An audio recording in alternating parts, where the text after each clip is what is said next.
వైఎస్ఆర్ కడప జిల్లా మొత్తం రాయలసీమకు మణిమకుటమైంది.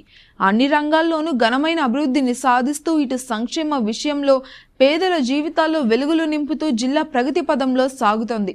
ఇటు పారిశ్రామికంగా రేసుగుర్రంలాగా దూసుకువెళ్తున్న జిల్లాలలో ఇప్పటికే 4,440 కోట్లతో 647 పరిశ్రమల ఏర్పాటుకు చర్యలు ముమ్మరమవుతున్నాయి.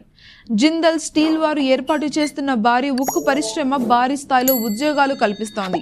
సీఎం వైఎస్ జగన్మోహన్ రెడ్డి వచ్చాక 128 కోట్లతో 443 కిలోమీటర్ల రోడ్డు వేయడమే కాకుండా రైతుల కోసం ఆర్బీకేలు, విలేజ్ క్లినిక్స్, ఆసుపత్రులు, పాఠశాలలు అద్భుతంగా తయారయ్యాయి. పేదింటి పిల్లల సైతం కార్పొరేట్ స్కూళ్లను తలపించే విద్యాలయాల్లో సగర్వంగా చదువుకుంటున్నారు.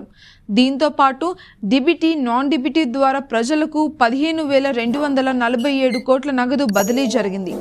ఇన్నాళ్లు ఒకెత్తు సీఎం వైఎస్ జగన్మోహన్ రెడ్డి వచ్చాక జిల్లా రూపురేఖలు మారిపోయాయని, అన్ని విధాల జిల్లా అభివృద్ధిలో ముందుకు సాగుతుందని ప్రజలు అంటున్నారు.